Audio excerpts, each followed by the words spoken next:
Hello, everybody. Esteemed dignitaries, friends, partners, journalists, media, members of the Uber team. I'm thrilled to be here with you today. It's always a delight being here in Sri Lanka. This is a really special country for me personally. I used to actually live here in 2005, shortly after the tsunami. And one of the things I think is most impressive about Sri Lanka is the extreme resilience of the people that are here. And if you look at the wave of crises that Sri Lanka has had to weather, whether it be COVID, whether it be the current or I guess waning now financial crisis, it's really just impressive to see the heart and spirit of the Sri Lankan people. And so thank you for having us here today. One of the things that I'm really excited to talk about today is the impact that Uber has had in Sri Lanka. As we look back at the history of Uber in Sri Lanka, we launched in 2015 with our mobility business. And then we look forward to our 2018 launch of our Uber Eats business. And we've seen a really warm welcome from the country over that period of time. We've seen 7 years here. We've had consumers that have really enjoyed the service that we provide. We've seen great partnerships with our restaurant partners, and we've been able to touch the lives of hundreds of thousands of drivers and delivery partners. We've also had a very warm welcome from the government itself, from the regulators, and we're excited to be here. Zooming back a little bit, if we think about where Uber came from, it was born at a really interesting watershed moment in the global technology ecosystem, where smartphones, app stores were being created, and Uber was there to solve a problem. They set a new standard in terms of working opportunities for people to access flexible part-time work, to be able to make supplemental income. We've seen that people are able to use the income that they earn to find new opportunities for themselves and their families. And we're excited the fact that we've been able to build a sustainable business here in Sri Lanka. Since our launch in 2015, you're going to hear more about this. We're now in 40 cities across Sri Lanka. Over 150,000 people have driven on the Uber platform in Sri Lanka, which is remarkable to think about that, the way that it's touched the lives of those people. And then our Uber Eats business in 2018, which Bhavna will talk more about, we're now in 5 cities. We're closing in on 24 million deliveries having been done here, and we keep going, keep expanding. We are leading the mobility delivery service on the island, powered by the best tech offerings across restaurant and grocery, and these numbers reflect just how much has been achieved in a relatively short period of time. And I think as we look at that growth, again, it's about the lives that we've been able to touch. We always knew that we were having an impact on the lives of the drivers, delivery partners, and restaurants that we work with. And so what we wanted to do was take some time to really study what this impact really was and make it more than just the anecdotes and the experiences that we have with individual drivers and delivery partners, and put some numbers behind it and actually study it. And so that's why we worked with Public First to put together a study on what this economic impact is going to be. You'll hear more about the actual numbers, but one of the headline stats that I think is just incredibly important is that in 2021, despite the crises, despite the COVID recovery period that we were in, Uber helped contribute 81 billion Lankan rupees to the Sri Lankan economy, which is absolutely phenomenal to see. We were able to make this impact through direct, indirect, and induced benefits through both our ride sharing and through our food delivery business. And Jonathan, who's here, is going to share more details about that. The economic impact report that we're releasing today also highlights the importance of flexible work opportunities and how improved access to mobility enables people to improve their own lives. Finally, I wanted to talk a little bit about just Uber's role in society here. We feel that being a friend of Sri Lanka is very important to us, and that we need to be a responsible partner here. So whether it's working with drivers during COVID to provide PPE, whether it's working with the Red Cross to provide free rides, whether it's working with the Robin Hood Army to get meals to people in need, whether it's working with our drivers and delivery partners to ensure that they have the food and resources needed for their family, we continue to believe that this work is important for us as a good corporate citizen here in Sri Lanka. And so just in closing, we continue to want to work very closely with the community in Sri Lanka, with people, with our partners, with the government, particularly as Sri Lanka emerges from this latest round of crisis. and we're able to bring something to the table ourselves. We believe in Sri Lanka, we believe in its people, we believe in the businesses here, and I'm really excited for you to hear more about the research that we've done that really goes into that in more depth. Thank you so much. Hi everyone, thanks very much for having me. It's really great to be here and to get a chance for the next few minutes to talk you through some of kind of the key findings of the report and explain a bit how we worked them out. So to start off with a bit about me, so I work for a company called Public First. We're based out of London in Britain, but we work globally with companies to help them kind of better understand their economic and social impact. So we've worked with over 20 countries in the last few years for clients including obviously Uber, but also Google, AWS and Pfizer. We've worked with Uber in quite a few countries, and for this project we were looking across the APAC region to really understand their economic and social impact, and of course including in Sri Lanka. So how do we work this out? First off, we use kind of 3 different types of data. So the first is that we use a rider survey. So this is asking directly the people who actually use the survey. We kind of use an online panel and recruit about 1,000, in this case 970 Sri Lankans, and ask them what they used Uber for, do they use it, how they found it. We make sure that this is kind of representative of the country as a whole, so we kind of recruit people from across every region in Sri Lanka, a range of ages, incomes, levels of education, and so on. As well as that, we also want to find out what the experience is like for drivers and delivery partners. So we ran a second anonymous survey of 393 drivers and delivery partners. For this, we use Uber to send out the link, because obviously they know everyone's contact details.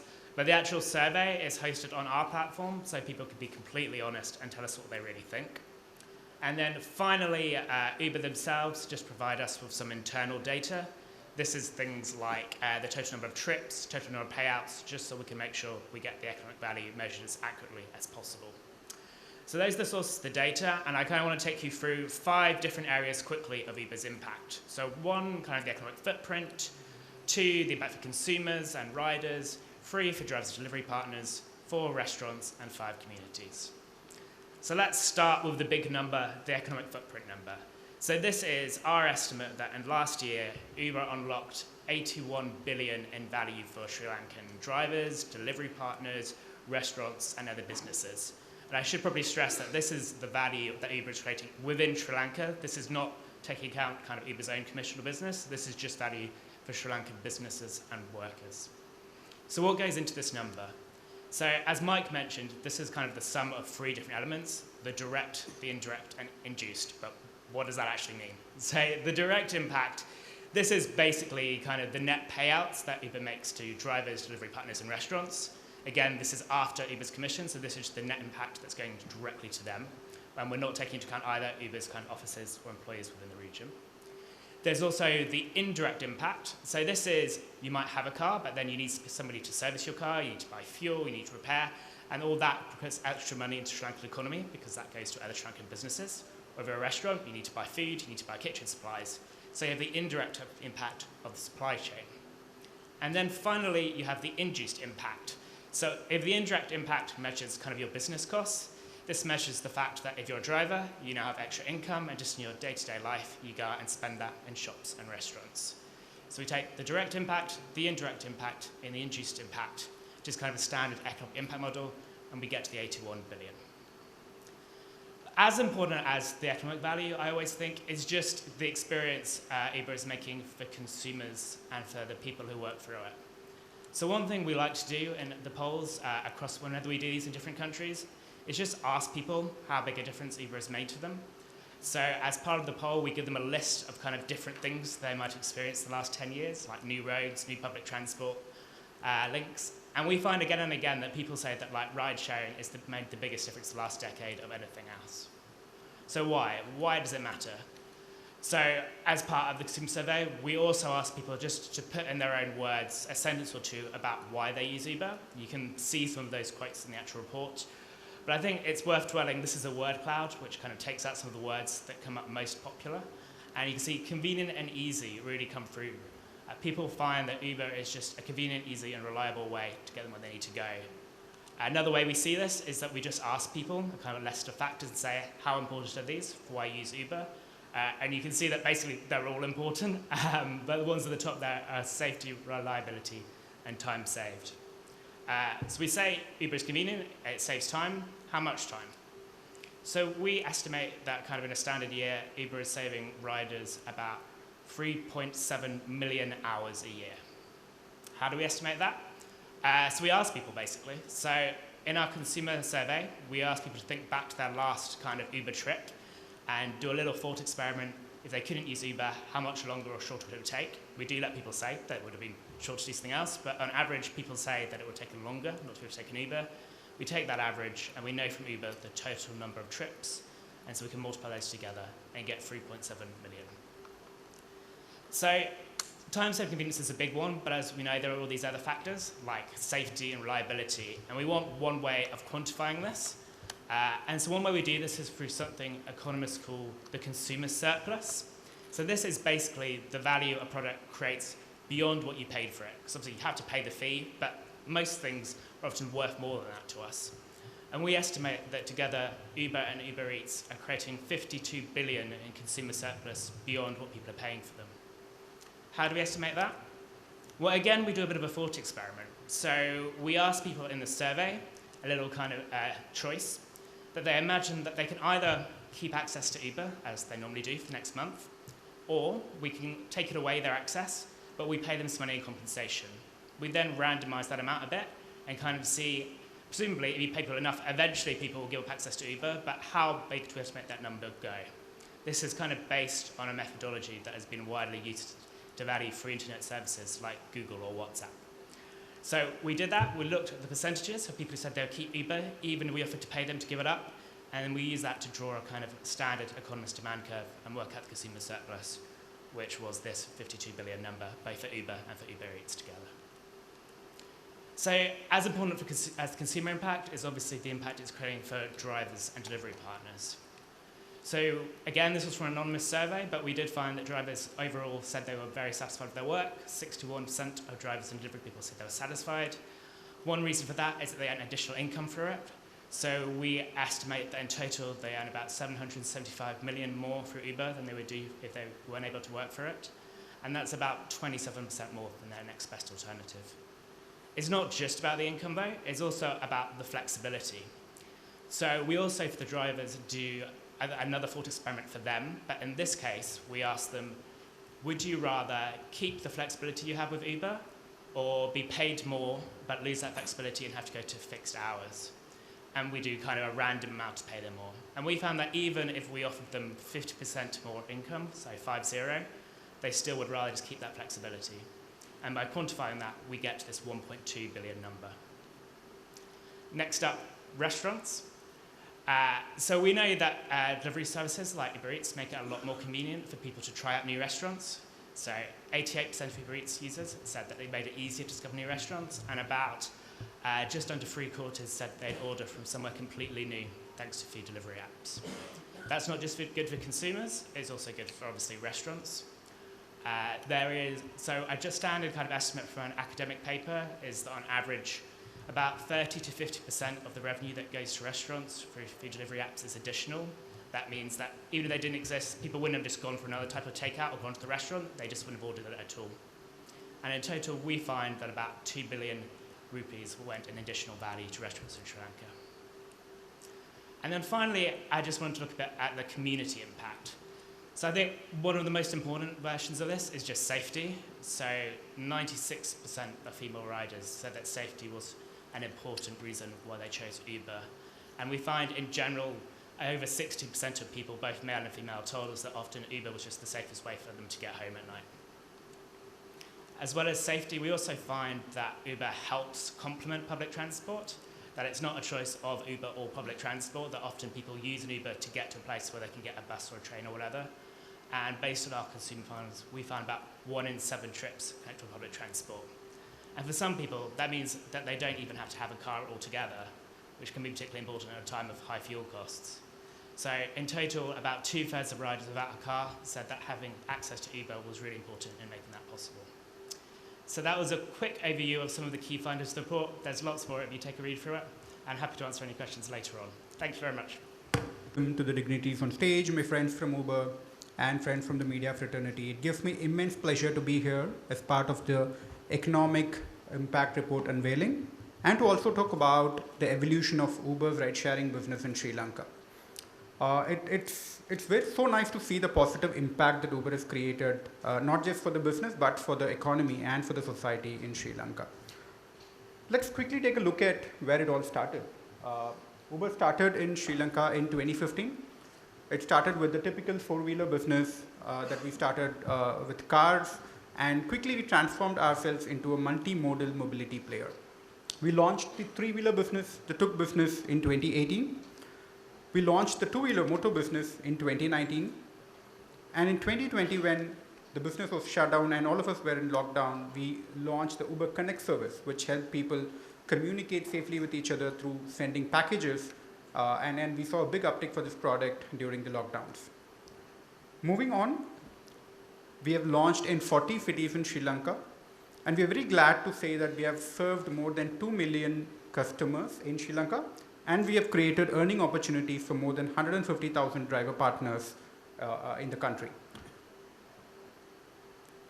However, it's been tough 2 years for all of us, and we've faced a lot as a business and as a society. But we have stood strong with our riders and the driver partners. What we've done is we have worked very closely with our driver partners. We have rolled out a slew of benefits for the driver partners in terms of 250 million rupees worth of essentials support, in terms of safety screens, in terms of PPE kits that we have provided to driver partners. We've worked with the Ministry of Transportation to enable free healthcare and eye care checkups for driver partners. And we always want to make sure that we put our driver partners front and center of everything that we do at Uber. Not just that, we've also worked with our rider community. We've worked with organizations such as UNESCO, Ministry of Education, and the Red Cross to donate more than 50,000 plus free rides to our rider community, because we strongly believe that our riders deserve to have the access to get themselves vaccinated to tide over the pandemic. Now it's time to look forward with hope and confidence, and we're strongly invested in the country of Sri Lanka. And hence, our strategy for Sri Lanka is going to be on the 4 pillars that I'll outline today. One, we're going to be a multimodal mobility platform play. As I've mentioned, we have evolved from a pure four-wheeler business into two-wheelers and three-wheelers. What we also strongly believe is at least 1 in 6 trips in Sri Lanka ends with public transportation, which gives us the opportunity to integrate with public transportation going forward. And this, we strongly believe, will unlock mobility for the masses in Sri Lanka. Next is aiding recovery through tourism revival. As the economy comes back stronger and harder, we want to ensure that we are here to serve the tourists and the masses and help the economy grow faster. Third is on sustainable transportation. Uber globally has committed to make sure that every ride is emission-free by 2040. And Sri Lanka is not going to be far behind. We will kickstart our efforts to make sure that green transportation options are available on the Uber platform very soon. And we'll enable it through a series of partnerships in the ecosystem. And lastly, more work opportunities. We want to ensure that we continue to provide opportunities, earning opportunities, and sustainable earning opportunities for our driver partners as we move forward. With that, on closing thoughts, I just want to unambiguously reiterate that Uber is committed in Sri Lanka, and we will be on our mission to provide reliable, safe, and affordable transportation solution to the people of Sri Lanka. Thank you. Good afternoon, ladies and gentlemen, esteemed guests, and our friends from the media. I'm excited to take you through our journey since we launched Uber Eats in Sri Lanka in 2018. I've been involved from the word go and have seen this team grow from a new entrant to the most loved food and grocery delivery app in Sri Lanka, and it's been a humbling experience. We've redefined how Sri Lankans order food or groceries online. We've expanded our services and supported the community throughout it all. Yet, we are just getting started. Let me kick off by giving you a quick overview of our ever-growing footprint. As you are aware, we started in Colombo in 2018, and since then, we've grown to many more regions with plans to expand further. Our latest addition was the Gampaha region, which we entered in September last year. Today, we are present in 5 cities and have delivered over 24 million orders to date. We've received a lot of love and acceptance wherever we've gone, and so we're always looking to move deeper into suburbs to support communities and unlock more opportunities. Let me share some key business milestones that we've achieved in our almost 4-year journey in our beautiful country. After we launched in 2018, we were a hit almost immediately. Behind the scenes, my goal as a business leader was to build a solid team and to onboard as many merchant and courier partners as possible. We hit new milestones of deliveries every few months, and by September 2020, we had already made 10 million deliveries. During the early days of the pandemic, we introduced grocery deliveries. Not just food, Sri Lankans could order their essentials from the comfort of their homes. Throughout this journey, our goal has been to evolve with our customers, and we've kept that as our mantra of success. Moving on, in February this year, we became the first delivery partner platform to partner with the Ceylon Fisheries Corporation in support of our fishing industry. As a team, we've always approached challenges as a stepping stone to success. We like to believe that we display agility in adversity. During the peak fuel crisis, transport became an issue. Delivery partners could not drive, and customers could not receive their orders. At this time, we introduced cycle deliveries and opened up an entirely new stream to strengthen supply and make it possible for delivery partners to earn their livelihoods. If launching grocery delivery helped people stay safe during COVID, this helped move people who deliver full-time or part-time with us to make an additional income without worrying about the fuel availability. In September this year, we hit 24 million deliveries and also completed over 100,000 cycle deliveries. So much so that some weeks, almost 30% of all deliveries are done by bicycle. We've touched so many lives positively during our short journey, and we will continue to unlock more value for the Sri Lankan economy and its people. Speaking of people, one important agenda for Uber Eats Sri Lanka has been the work that we do for the communities that we all serve. In October 2018, we launched an initiative that has created significant positive impact over the years and continues to be close to my heart, Divyata Dirya. Divyata Dirya supports marginalized communities in Sri Lanka, for example, women and LGBT, by unlocking earnings opportunities for them to enable independence and a better quality of life. Over the years, hundreds of female courier and driver partners have been able to earn from the platform, and many more female restaurant partners. Their stories have been inspiring. For example, we met a lady who lost her job through COVID along with her husband. She started a small restaurant business on the platform soon after and was quickly earning more than she did in her previous employment. Another single mom was able to pay off her debts and achieve a better quality of life for herself, her children, and the elderly parents that she looks after.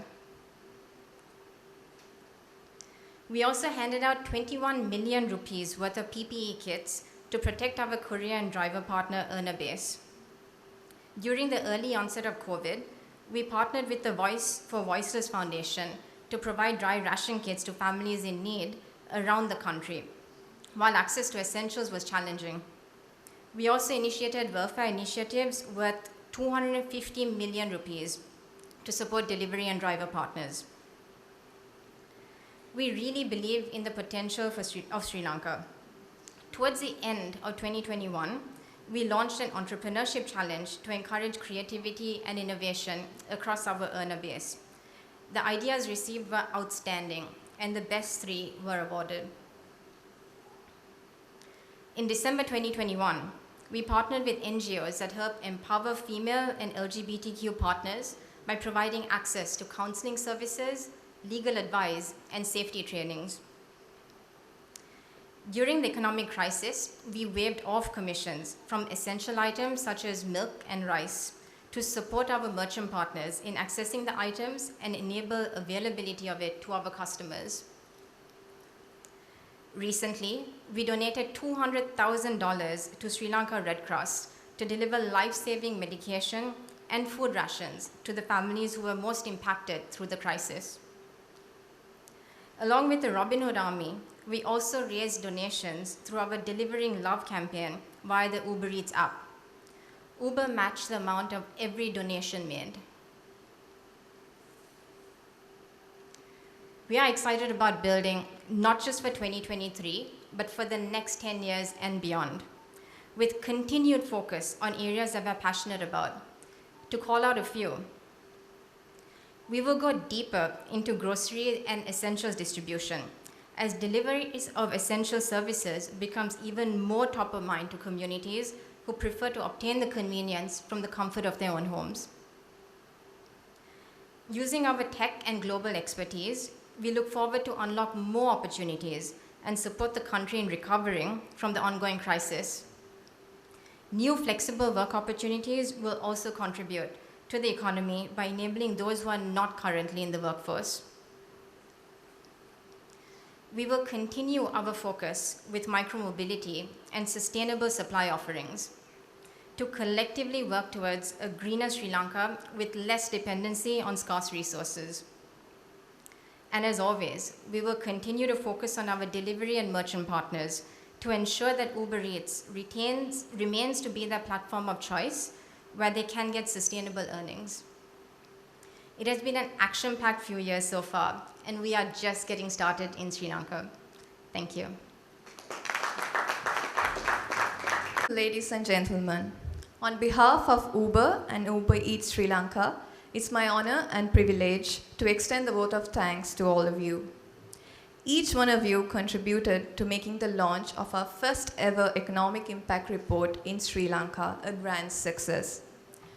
We are truly privileged to have with us representatives from the Prime Minister's office.